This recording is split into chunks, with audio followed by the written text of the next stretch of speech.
Hi there. So the rain's finally stopped out, and I thought I'd go out and do a little bit of work of polishing. My mother gave me some stones that she wanted to be polished up, or she thought would look nice polished up. So I'm going to show those to you. You can hear in the background, that's my vibratory tumbler kind of going right now, and that's really, really loud. So I'm going to guess that the last part of this video is going to be mostly just music playing. I don't know, I'll figure something out, or it's going to be silent.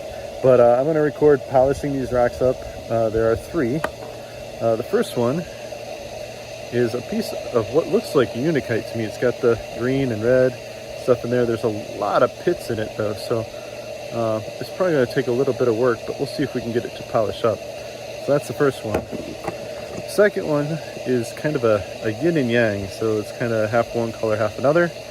So the back of it's all black, but I think I'll try to do my best to polish it down. Hopefully the two sides are not different hardness, or else that'll become a very big challenge when polishing this one up.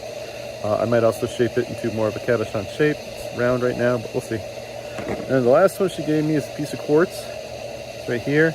It already naturally kind of has the shape of a heart, so she suggested that I continue shaping it into the heart shape and then polish it up. So I'm going to see what I can do with that. So that's what the video is going to be of. I'm not going to have any sound because I have the vibratory tumbler going behind me. So I guess you can just sit back and watch, and when I'm all done, I'll take some pictures and add them to the end of the video so you can see what everything turned out like. Thanks for watching.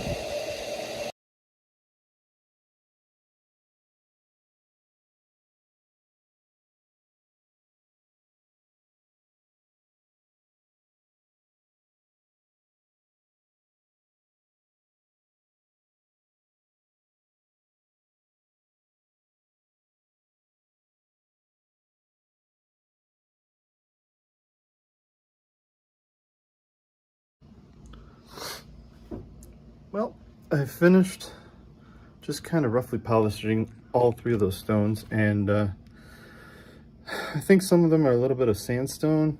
All of them seem to be very, very soft.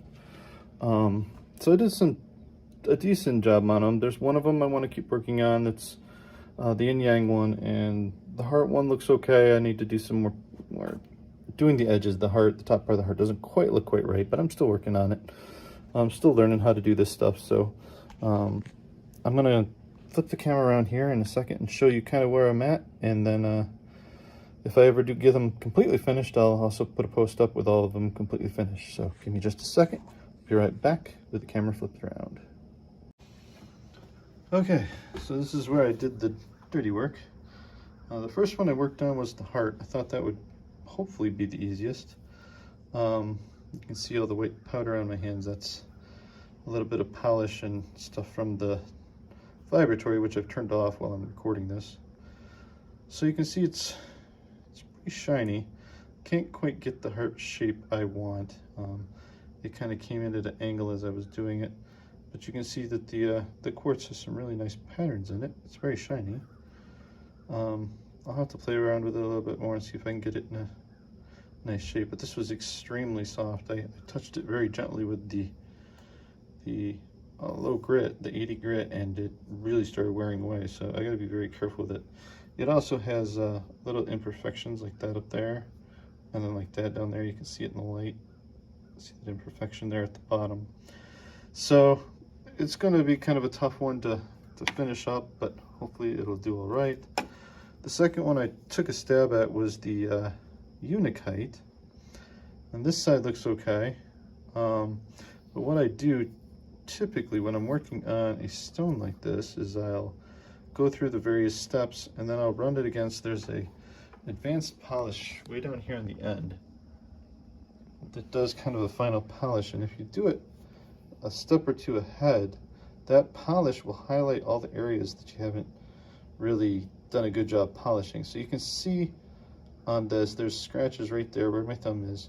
That's where I did the very, very low grits, like the 80s and the 220s, and I didn't polish off the grinding marks, so I need to do a little bit more. But what you'll also notice is all through this section right here and up into here, there's lots of areas where there's white, and that's basically tiny pockets in the rock that have gotten the polish into them, and it just tells me that there's going to be a lot of undercutting, a lot of holes and stuff in this rock as I wear it down. So I may try to flatten out the backside where my hand is and then put a more rounded polish on this to make it more of a cabochon.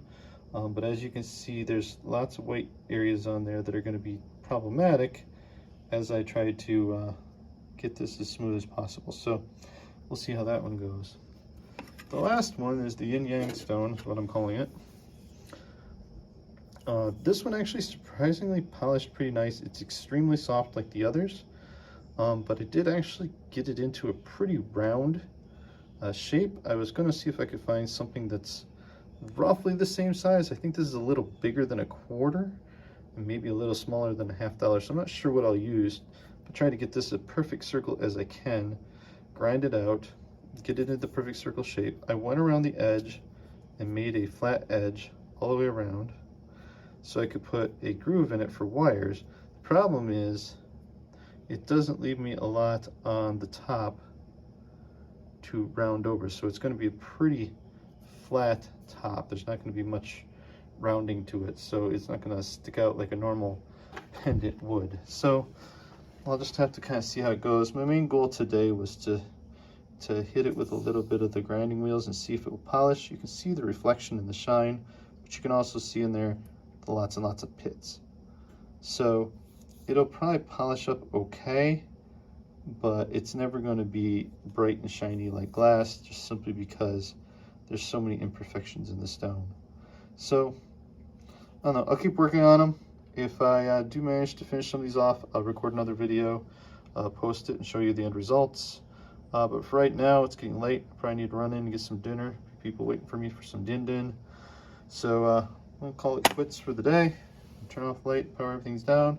Gonna turn my vibratory tumbler on. As you can see, got some rocks in there tumbling in with some other media. The first time I ran that, it was a little bit too wet. So I'm trying it again. This time I'm keeping it a little bit drier, keeping an eye on it, and I have obviously a squirt bottle out here if I need to squirt it down. Got my other tools here, but I think as I use them, I'll explain what they do and what they're for. I also have a couple other projects still in the works. I set those aside. So the other day I went through, found some of my pieces that I wanted to turn into cabs and kind of cut off the excess so they're more cabochon shaped.